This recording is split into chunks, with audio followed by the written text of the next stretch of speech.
o Jonas. Eu casei muito cedo, com 19 anos, e nesse processo, nesse começo de casamento, nós optamos em aguardar um pouquinho. Então, com 25 anos, a gente começou a pensar em ter filhos, né? Mas um dia eu estava na casa da minha sogra e ela falou que tinha rezado por mim, para o meu esposo, né? Por cada um dos filhos dela. E ela falou assim: Renata, eu rezei por você e eu vi uma cegonha trazendo uma caixinha azul. E eu nem sabia, nem imaginava que eu estava grávida. E umas 2 semanas depois, né, a menstruação atrasou e aí eu descobri que eu estava gestante. E aí foi uma alegria, né? E uma explosão de alegria porque a parte do meu esposo, né, minha sogra, meu sogro não tinha netos ainda, então era o primeiro neto, né? Então foi muito bom.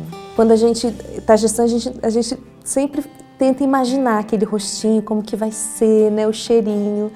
E a primeira coisa, quando você vê, eu posso dizer assim que na hora eu fiquei emocionada, mas era uma mistura de sentimentos, né? Quando a gente olha para aquele rostinho e fala assim, é meu mesmo, né?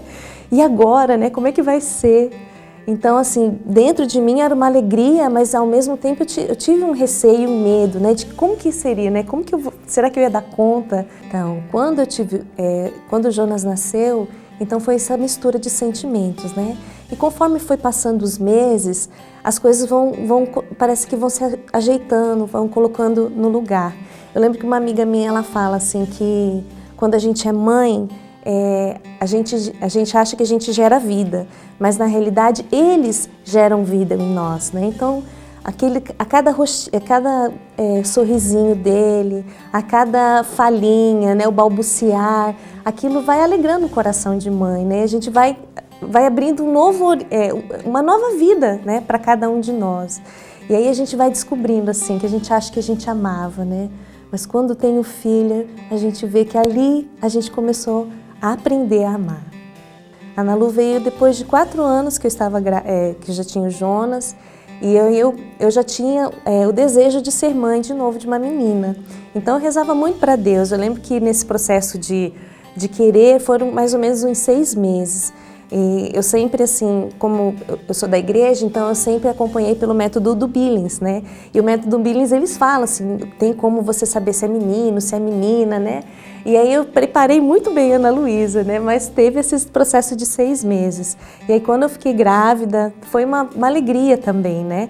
Eu lembro o meu receio, quando eu fiquei grávida da Ana Luísa, do Jonas, de como que ele ia acolher, né? Será que ele ia sofrer por ter aquela nova pessoinha junto com ele, né? Eu lembro que quando a Ana Luísa nasceu, né, eu tive que ficar no hospital e foi uma coisa tão bonitinha que a gente estava lá no quarto, no apartamento, e de repente o Jonas deixaram ele ir lá, né, ver.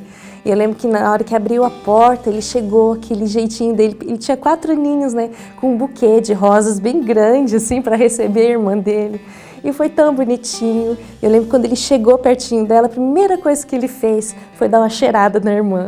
Aí a Ana Luísa chegou, né, e foi todo aquele processo de novo, né, aquele descobrir de novo, né. E o Jonas, eu acho lindo dele. Eu falo assim que o Jonas, ele nunca teve um ciúmes da irmã, né? O Jonas sempre foi muito acolhedor. Eu lembro dele já querer ajudar a fazer o mamar. Às vezes que ela estava chorando, eu lembro que ele colocava a mão no rostinho e falava assim, cadê a Ana Luísa? Tá aqui! Cadê a Ana Luísa? Tá aqui! Sabe? Para tentar, de alguma forma, fazer ela parar de chorar. Acho que Deus vai preparando de uma forma tão natural, né? Quando vai crescendo e eu acho que no dia a dia a gente vai aprendendo. Eu falo que a maternidade é um aprendizado, né? Tem várias fases, né, de bebê, maiorzinho, e a gente como mãe também, eu falo, não é só o filho que vai aprendendo a ser filho, a gente vai aprendendo a ser mãe.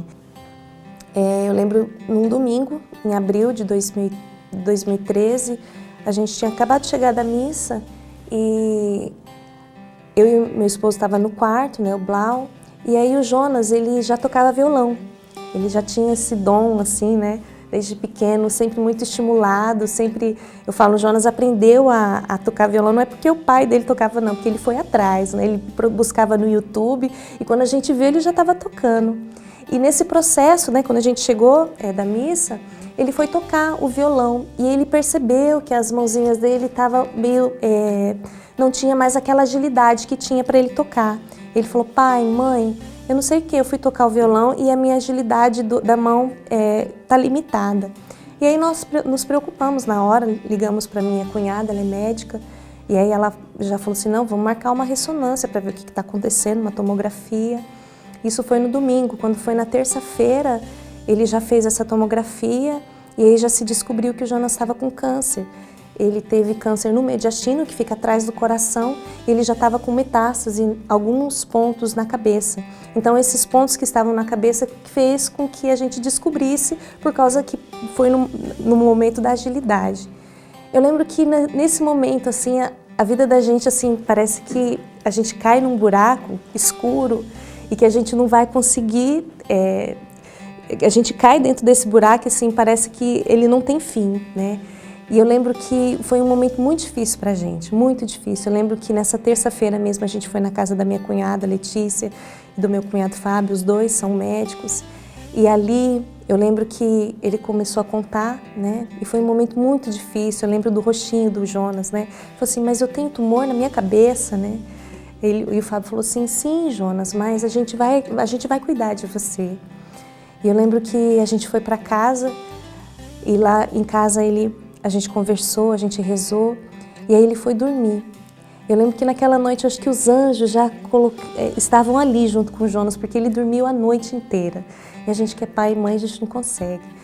E eu lembro que na quarta-feira, no outro dia de manhã, nós já pedimos para o Padre Hernandes já fazer uma unção dos enfermos no Jonas, porque até, como a gente já descobriu, na quarta-feira mesmo, à tarde, a gente já conversou com o médico, com o doutor Atala, que cuidou do Jonas, e ali ele já falou, não, a gente já vai entrar com a quimioterapia no Jonas, não tem tempo para a gente esperar. E assim, foi uma semana muito, muito tribulada, assim, com muitas coisas, era tudo, muita novidade, assim, né? E eu lembro que nesse processo, assim, nessa semana, eu lembro uma noite, assim, eu sentei do lado dele, e eu, assim, o que me comovia com meu filho era a serenidade dele, assim, em nenhum momento, assim, lógico, no primeiro dia ele chorou, né? Mas depois eu lembro da serenidade dele, eu lembro assim, na cama dele, eu falei assim, filho, eu queria que você soubesse assim, o que eu puder fazer por você, o que você precisar da mamãe, você pode falar. Eu falei assim, que se eu pudesse, você sabe, meu filho, que eu faria quimioterapia por você. Mas infelizmente mamãe não pode, mas você sabe assim que eu vou estar do seu lado, eu vou pedir a Deus por você, e você tem uma família que te ama, que te ama, que te ama, e você vai conseguir, e Deus vai te dar vitória. Eu lembro que ele falou assim para mim, ele olhou para mim e falou, mãe, uma coisa que eu preciso muito da senhora, muito mesmo, é que a senhora nunca deixe de sorrir, porque o seu sorriso vai ser a minha força. E eu lembro assim que depois que a imunidade dele voltava, que ele voltava para casa, né, depois de uma internação, a gente vivia assim uma alegria, né, aquele momento de felicidade, aquele momento de glória, em que ele trazia os amiguinhos dele para casa. Eu falo assim que os amiguinhos dele foi uma medicação para ele, né, um remédio. Com 13 meses de quimioterapia, as lesões do cérebro tinham calcificado, e ele tinha, só que o mediastino ele teria que fazer uma cirurgia. Então essa cirurgia ela não poderia ser feita aqui em Campo Grande, teria que ser feita em São Paulo, porque não tinha profissionais, né, para fazer esse tipo de cirurgia que era muito delicado. Eu lembro que daí a gente fez um exame, chama PET scan, para verificar, né, como que estava, né. E aí descobriu-se nesse PET scan que ele estava com um nódulo no fígado. E chegou lá em São Paulo, ele teve que fazer uma quimioterapia antes das cirurgias, e nessa quimioterapia ele ficou bem debilitado, e aí precisou internar. Eu falo que a Ana também, comentando de filhos, a Ana foi também muito especial, né? Ela foi presença na vida do Jonas, né? Eu lembro assim que às vezes ele estava de cama, com a imunidade baixa, ele falava, Ana, vem pra cá. Ou era a mãe, ou era a Ana, era o pai, né? Mas era muitas vezes a Ana, né? Ana, pega o carregador pra mim. Ana, vem assistir um filme comigo. Eu vi, assim, essa parceria dela, assim, né? De estar junto com o irmão dela. E aí, quando foi junho, ele fez essa quimioterapia e aí ele teve que internar. porque a imunidade dele estava baixa, precisava tomar sangue e tal. Eu lembro que ele estava muito preocupadinho, né? E aí a gente conversava com ele e tal. E eu lembro que ele estava, nesse dia ele estava com uma diarreia muito grande, assim, e eu cuidando dele. Eu lembro que eu falei assim, filho, vamos pôr fralda, né, nesse momento que que você está vivendo de diarreia, para você ter um conforto melhor. E o Jonas já estava naquela fase de 13 anos, de adolescente, não queria isso, né? Ele olhou aquela cara assim para mim, séria, assim, tipo assim, ai mãe, não quero, né? Aí eu falei assim, filho, eu não quero te forçar, mas vou deixar muito aberto para você, né? Se você quiser, né? Depois de acho que uma meia hora, 40 minutos, eu já até tinha esquecido que a gente tinha conversado. Ele olhou para mim e falou assim, mãe, tá bom, quando eu precisar você pode pôr fralda em mim, né? Eu lembro que a doutora Filó, ela fala assim que é uma graça muito grande a gente poder morrer do lado daqueles que a gente ama, né? E isso foi o que aconteceu com meu filho, assim, a gente estava sentado e ele falou assim, mãe, fralda. Ele falou, mãe, fralda. E aí eu fui buscar a fraldinha dele, né? A enfermeira chegou comigo. E aí ele olhou para mim, assim, eu lembro que ele deu uma respirada forte, assim, e aí a cabecinha dele caiu de lado, assim. Naquele momento fiquei assim, eu entrei em desespero profundo, né? Chamei a enfermeira, falei, enfermeira, vem ajudar a gente e tal. E aí já chegou os médicos, né? Que já estava todo sendo monitorado. Ele falou, mãe, pai, lá fora, né? E aí ali naquele momento, assim, que eu não podia fazer nada, eu só falava para Nossa Senhora, eu falava assim, mãe, é agora que eu preciso que a senhora fique do lado do meu filho. É agora que você nem precisa, não se importe comigo, que nesse momento eu quero que você esteja lá do lado dele. E aí, depois dessa primeira parada, ele teve que ser sedado. Aí a médica veio falar assim, mãe, ó, a gente reverteu, né, o coraçãozinho tá batendo, mas você sabe, né, mãe, que é grave, né, o que o Jonas está vivendo, a gente não sabe como é que vai ser, né. E aí ela falou assim, eu vou deixar vocês visitar, mas é só um que pode ficar, né, ou era eu ou era meu esposo. E aí a gente foi ver o Jonas, né, e ele estava no CTI, estava já desacordado, né, já com o aparelhinho, né, eu já não conseguia ver direito ele, assim, estava cheio de aparelho. E aquele momento, assim, eu falo assim que Deus, ele é tão delicado e que ele falou para mim, filha, a partir daqui o seu filho vai sofrer, deixa eu levar, deixa eu levar. Eu sentia isso fundo no meu coração e eu vejo, assim, muitas mães também que passam por isso, esse toque de Deus, né, no coração delas, né, deixa eu levar, né. Falei, Senhor, você sabe o quanto eu amo esse menino, o quanto eu amo, o quanto a gente lutou, mas eu quero o Jonas vivo, quero o Jonas com vida, eu quero o Jonas correndo. Se for o melhor para o meu filho, eu vou dar esse passo na fé. Por mais doído que seja no meu coração, eu vou dar esse passo na fé. E ali eu entreguei o Jonas. Lembro que a gente sentou na sala e a médica sentou, um outro médico também falou, mãe, pai, né? O Jonas teve uma segunda parada, né? A gente tentou reanimar e tal, não sei o quê. Só que, infelizmente, pai e mãe, não deu, né? O Jonas faleceu. E eu lembro que naquela hora, assim, eu senti uma força tão grande do céu, eu falo assim, que naquela hora, assim, eu vi o meu esposo desabar, né? Ele chorou, e eu senti Deus me abraçar, assim, falou assim, filha, cuida dele, sabe? Cuida dele. E aí foi o momento que eu abracei meu esposo, né? Deixei ele chorar, né? E aí eu lembro que depois de chorar, a gente foi se despedir do Jonas. E eu falo assim, que Deus preparou tantas coisas, assim, né? Do Blau estar lá junto com a gente, né?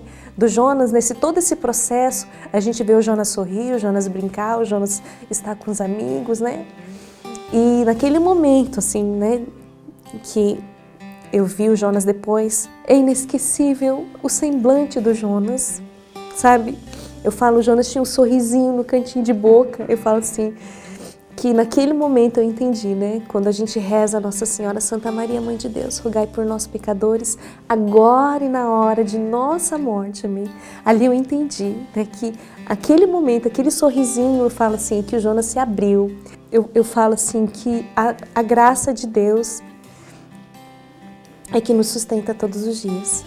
E a gente vive esse evangelho na nossa vida. Eu falo assim, Renata, você não sofre? Sofro todos os dias. Eu falo assim, o Jonas vai me fazer falta todos os dias, né?